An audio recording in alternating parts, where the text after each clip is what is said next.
Friends, स्वागत है आपका आकाश डे 2M चैनल पे। आज की इस वीडियो में डिस्कस करने वाले हैं यहाँ पे नेशनल स्कॉलरशिप में जिन स्टूडेंट ने यहाँ पे national scholarship of post graduate studies NSC PG के लिए अप्लाई किया है या ईशान उदय स्कॉलरशिप यहाँ पे अप्लाई किया है, उसके रिगार्डिंग इन्फॉर्मेशन देने वाला हूँ कि यहाँ पे उसकी मेरिट लिस्ट कब तक रिलीज कर दी जाएगी, कब तक आपको पेमेंट मिलेगा और कितने परसेंटेज पर सिलेक्शन होने के चांसेस है। यहाँ पे लास्ट की कट ऑफ क्या रखी गई थी और इस साल कट ऑफ कितने तक जा सकती है, कंप्लीट इन्फॉर्मेशन दूंगा कंप्लीट एनालिसिस के साथ। वीडियो थोड़ी लंबी हो सकती है लेकिन आप थोड़ा सा ध्यान से देखना जिससे आपको कंप्लीट समझ में आ जाएगा कितना चांसेस है आपके सिलेक्शन होने के और कब तक रिलीज होगा। ठीक है, चलिए तो यहाँ पे सबसे पहले मैं बता देता हूँ। यहाँ पे मैं सबसे पहले जो हमने RTI फाइल किया था, जैसे कि आपको पता है हमने काफ़ी से स्कीम का RTI फाइल किया था, उसमें से हमने NSP PG स्कीम और ईशान उदय स्कॉलरशिप का भी RTI हमने फाइल किया था, जैसे कि मैं आपको यहाँ पे इस PDF में दिखाने वाला हूँ। ठीक है, तो हम देख लेते हैं। सबसे पहले ये देख सकते हो आप, यहाँ पे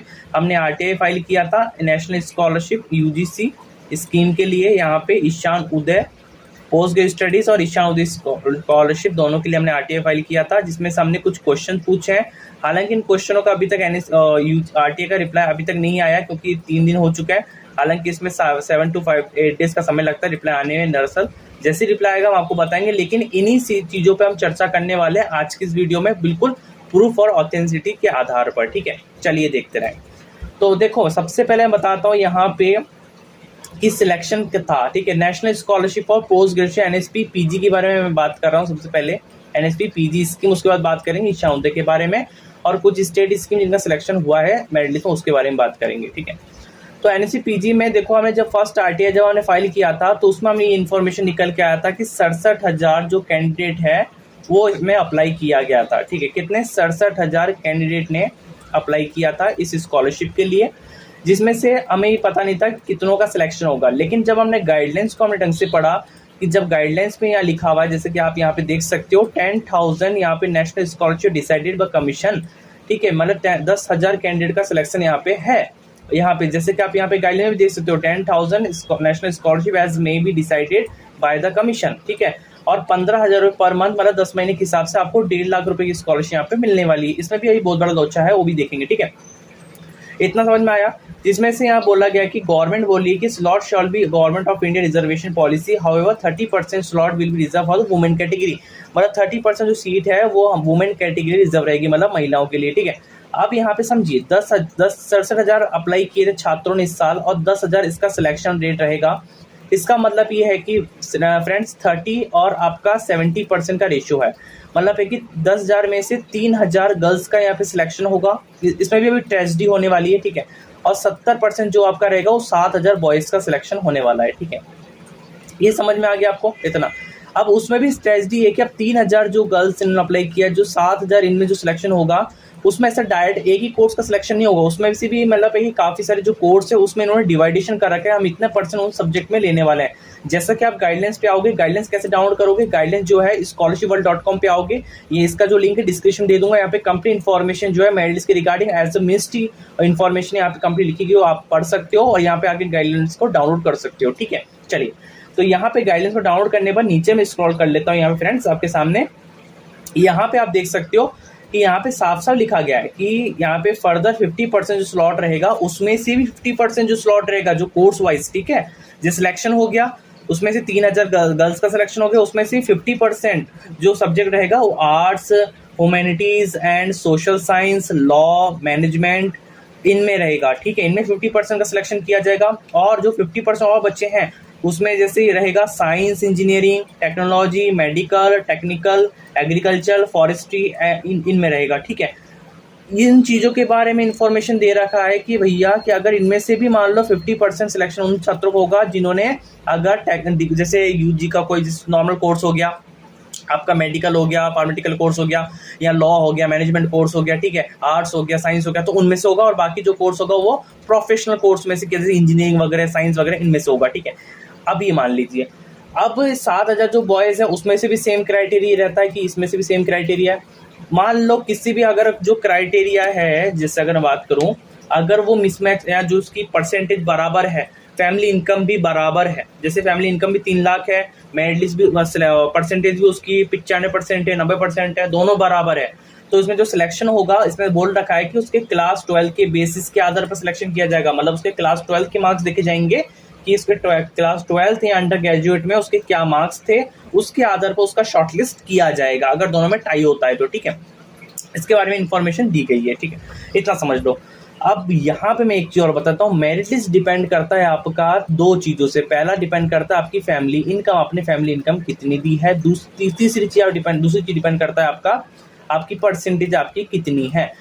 अब यहाँ पे सपोज डेट कि 3000 और 7000 बच्चों का सिलेक्शन अगर हो रहा है इनमें से भी, तो परसेंटेज कितनी जा सकती है सर? देखो परसेंटेज अगर बात बताऊँ ना सर, तो जो एनएसपी की जो पीजी स्कीम आई है ना, जैसे मैं बताऊँ आपको, ये देखो एनएसपी का पोर्टल है। एनएसपी की जो पीजी स्कीम है, ये इससे पहले भी स्कीम हुआ करती थी, लेकिन इस बार क्या किया है, इन स्कीम को मर्ज कर दिया गया। मतलब है कि इसमें क्या किया है, जितने भी पीजी से रिलेटेड स्कीम थी उसमें सबको मर्ज कर। जैसे पहले चलता था यूनिवर्सिटी रैंक होल्डर, जैसे कि मैं आपको यूजीसी का पेज दिखा देता हूँ। ये देख सकते हो यूजीसी का पेज है। जैसे पहले चलता था पीजी स्कॉलरशिप और यूनिवर्सिटी रैंक होल्डर, ठीक है, जिसमें 3000 स्लॉटें कहीं हुआ करती थी। वो बच्चे भी अप्लाई किए हैं जिन्होंने रैंक होल्डर्स के स्टूडेंट्स हैं, जिन्होंने भी अप्लाई किया, जिसमें 3000 स्लॉटें होती है, उसमें 37,200 रुपये का पर एनम का स्कॉलरशिप यहाँ पे रिसीव किया करते हैं। लेकिन और एक और स्कीम हुआ करती है, इसका नाम है सिंगल गर्ल चाइल्ड। यूजीसी में सिंगल गर्ल चाइल्ड स्कॉलरशिप एक हुआ करती थी, इंदिरा गांधी करके, उसमें भी यहाँ पे छात्र अप्लाई करते थे। तो अब उन स्कीम को यूजीसी ने मर्ज कर दिया, सबका नाम दे दिया national scholarship for post graduate studies. मतलब जो भी कोर्स है, जो भी नॉर्मल कोर्स है, उन सबके लिए आप एक स्कीम बना रखा है, उसमें हम 10,000 कैंडिडेट को सिलेक्ट करेंगे। जबकि यहाँ पे अगर बात करूँ, जो पीजी यूनिवर्सिटी रैंक होल्डर में जब कट ऑफ जाती थी 2022-23 में जो कट ऑफ जाती थी फ्रेंड्स, अगर मैं गलत नहीं हूँ, तो यहाँ पे 90% से ऊपर का ही बच्चों का सिलेक्शन किया जाता था, क्योंकि नाम से समझ रहे रैंक होल्डर्स, जिन्होंने रैंक हासिल कर रखी है। ठीक है, 90% में कहीं ऊपर जाके सिलेक्शन होता था, और इसमें जो स्लॉटें होती थी 3000 है। मतलब है कि अगर मैं कहूँ तो जनरल कैटेगरी में अगर आपका 90% है तो इजीली आपका हो जाता होगा, और बाकी SC ST OBC में तो उसमें कुछ रिजर्वेशन की छूट के कारण यहाँ पे सिलेक्शन में थोड़ा सा कम परसेंट में भी हो जाता था। ठीक है, लेकिन मैं अभी जनरल कैटेगरी को लेकर चलता हूँ यहाँ पे सारी चीज़ों को बात करते हैं। यहाँ पे देखो अब कितनी जा सकती है एनएससी पीजी में इस बार, तो सब स्कीम तो मर्ज की गई, तो इस बार इतनी कट ऑफ तो नहीं जाएगी जितनी जाएगी। स्लॉटें भी इस बार 10,000, पहले 3,000 स्लॉट पे अगर 90% जा रही है, इस बार 67,000 कैंडिडेट अप्लाई किए। 10,000 पे भी अगर मान लूँ कि गर्ल्स की अगर बात करूँ, तो गर्ल्स में यहाँ पे थोड़ी कट ऑफ थोड़ी हाई नजर आ सकती है। डिपेंड करता है उसमें कोर्स वाइज भी कि आपने किस कोर्स के लिए अप्लाई किया है। अगर आपका कोर्स में कंपटीशन कम है, लोगों ने कम अप्लाई किया आपके कोर्स में, और वहाँ पे 50% सीट जो है रिजर्व रहती है, तो उसमें कट ऑफ आपकी कम भी जा सकती है, उससे कट ऑफ आपकी ज़्यादा भी जा सकती है। डिपेंड करता है आपने किस कोर्स के लिए अप्लाई किया है। तो मैं अगर गर्ल्स के लिए बात करूँ, जनरल कैटेगरी में कहीं ना कहीं अगर आपकी परसेंटेज जो है 85% से ऊपर है, तो सिलेक्शन होने के चांसेस आपके रहेंगे, बढ़ने के चांसेस। ऐसा नहीं कि मैं कहूँगा कि आपका हो ही जाएगा सिलेक्शन, काफ़ी सारी चीज़ों पर डिपेंड करता है, वेरी चीज़ों पर डिपेंड करता है। मैं जब फैमिली इनकम वगैरह सारी चीज़ों पर डिपेंड करता है। तो अभी मत समझिएगा कि मैंने जो परसेंट बताया वो सिलेक्शन होने का, लेकिन इसमें आप इसको रेफरेंस तौर पे रख सकते हो। ठीक है, दूसरी चीज़, अगर आप यहाँ पे जैसे OBC SC ST कैटेगरीज है, तो उसका रिजर्वेशन का यहाँ पे फर्क पड़ सकता है। रिजर्वेशन के कारण उसका जो कट ऑफ है हो सकता है कि 70% या 75% पे आपका सिलेक्शन हो। ठीक है, लेकिन जनरल के लिए 85 से 90% का आप आंकड़ा रखेगा। ठीक है, बॉयज़ के लिए अगर बात करूँ, तो बॉयज़ के लिए भी जनरल कैटेगरी में सेम यही सिलेक्शन होने वाला है। जहाँ पे कहूँ तो 85 से यहाँ पे 90% के बीच यहाँ पे सिलेक्शन हो सकता है, जितनी पॉसिबिलिटी है। अगर आपकी परसेंट जनरल कैटेगरी में 85% है, तो रेफरेंस के तौर पर आपका सिलेक्शन होने के चांसेस ज़्यादा है। ठीक है, और OBC SC SC कैटेगरी में जो है रिजर्वेशन का फर्क यहाँ पे देखने को मिलेगा। तो ये तो बात हुई एनएससी पीजी के बारे में। जैसे कि हमने जो RTI आया था, RTI में जैसे हमने गर्ल्स और बॉयज़ का यहाँ पे सेपरेटली किया है, कुछ भी इन्फॉर्मेशन पूछा है उससे और क्लियर हो जाएगा, उसका रिप्लाई अगर आएगा तो उससे और क्लियर आपको मैं बता पाऊंगा। ठीक है, लेकिन ये जो क्लियर था वो मैं लास्ट ईयर के आधार पर मैं डिसाइड करके बता रहा हूँ कि ये सारी चीज़ें ऐसे ऐसे हो रही है। ठीक है, अब बात करता हूँ कि भाई मेरिट लिस्ट कब आएगा एनएससी पीजी स्कीम का। तो देखो मेरिट लिस्ट की बात करूँ तो जून में पॉसिबिलिटी है, क्यों जून में मेरिट लिस्ट आएगा। मैं आपको एक चीज़ इन्फॉर्मेशन देता हूँ, हालांकि किसी चैनल ने वो इन्फॉर्मेशन नहीं दिया है, मैं आपको इन्फॉर्मेशन सबसे पहले दिया था, और यहाँ तक कि सबसे पहले इन्फॉर्मेशन आती भी यहीं पर है। ठीक है, जैसे यहाँ पे गवर्नमेंट की साइट है, department of empowerment person with disability, जिससे आप देख रहे हो department of empowerment person with disability government की साइट है, जहाँ पे नेशनल स्कॉलरशिप के बारे में एक अपडेट पब्लिश किया गया था यहाँ पे, वो मैं आपको एक बार दिखा देता हूँ। जैसे कि यहाँ पे देख रहे हो कि नेशनल स्कॉलरशिप बारे में एक अपडेट पब्लिश किया गया था। यहाँ पे ऊपर देख सकते हो, the national scholarship portal will be open the national scholar portal will be open month of June 2024 academy का 2024-25 में फॉर्म ओपन होंगे। यहाँ पे भी साफ साफ लिखा गया इस जो फर्स्ट इन्फॉर्मेशन यहाँ पे निकल के आ रही है कि आपका जून में नए सेशन के लिए फॉर्म अप्लाई आवेदन स्टार्ट किए जाएंगे जून के मंथ में, ठीक है। तो इससे ये जाहिर होता है कि अगर जून में मंथ में आपका स्टार्ट होता है लास्ट में भी या जुलाई की स्टार्टिंग में आप मान लो, तो भी कहीं ना कहीं आपका जून तक मेरिट लिस्ट लाना ही पड़ेगा किसी भी एनी हाउ। अगर जून तक मेरिट लिस्ट आ जाता है तब जाके आप छात्र रिन्यूअल कर पाओगे। भले आपका मेरिट में यस हो जाएगा, सिलेक्शन हो जाएगा, आपको पेमेंट मिल जाएगा, लेकिन आप रिन्यूअल के लिए एलिजिबल हो पाओगे नेक्स्ट ईयर। तो आप ये चीज़ काफ़ी ज़्यादा बेटर है। पेमेंट आपको बाद में मिलेगा लेकिन मेरिट लिस्ट सिलेक्शन सबसे पहले जरूरी है। तो पॉसिबिलिटी है कि जून में आपका कहीं ना कहीं मेरिट लिस्ट देखने को मिल जाए। बाकी इन्फॉर्मेशन जो है वो RTI या समय के साथ साथ हम बता पाएंगे, ये मे भी पॉसिबिलिटी मैं बता रहा हूँ आपको, ठीक है। अब बात करते हैं कि ईशान उदय स्कॉलरशिप। देखो ईशान उदय में कौन कौन से छात्र अप्लाई करते हैं, जो असम और त्रिपुरा वाले जो स्टूडेंट हैं वो यहाँ पे अप्लाई करते हैं। बात करता हूँ जो नॉर्थ ईस्ट रीजन में रहने वाले हैं, अगर मैं बात करूँ इसके यहाँ पे सिलेक्शन वगैरह, तो इसमें भी करीबन ये मान ली कि 5,000 करीबन यहाँ पे स्लॉटें रहती है। जो सिलेक्शन रहता है उसमें भी अमाउंट जो है 78,000 रुपये से लेकर 1,08,000 रुपये की स्कॉलरशिप जो है देखने को मिलती है फ्रेश छात्रों को और रिन्यूअल छात्रों को यहाँ पे। लेकिन यहाँ पे एक बात होती है, इसकी थोड़ी मेरिट लिस्ट में डिले देखने को मिलता है। 2-3 साल से हमने लास्ट टाइम देखा है कि इसकी मेरिट लिस्ट जो है काफ़ी लेट आती है, लेकिन सिलेक्शन हो जाता है। जो भी बच्चे कैंडिडेट एलिजिबल है सबका सिलेक्शन हो जाता है। अगर इसकी परसेंटेज की बात करूँ तो अगर आप बॉयज़ कैटेगरी में तो 85% आपका है, तो कहीं ना कहीं इससे आपका सिलेक्शन होने के पूरी चांसेस है। अगर आपकी फैमिली इनकम कम है, 85% है बॉयज़ कैटेगरी में, जनरल कैटेगरी की बात कर रहा हूँ मैं यहाँ पे, तो आपका चांसेस बढ़ जाते हैं सिलेक्शन होने के, ठीक है। दूसरी बात है, एक गुड न्यूज़ ये है कि मैं बताऊं कि आपको सबसे पहले इन्फॉर्मेशन जो इस चैनल की तरफ प्रोवाइड की जाती है वो बहुत सटीक ढंग से, बहुत ही एनालिसिस करके एक एक चीज़ को यहाँ पे बारीकी से पढ़ा जाता है, बारीकी से देखा जाता है, ठीक है।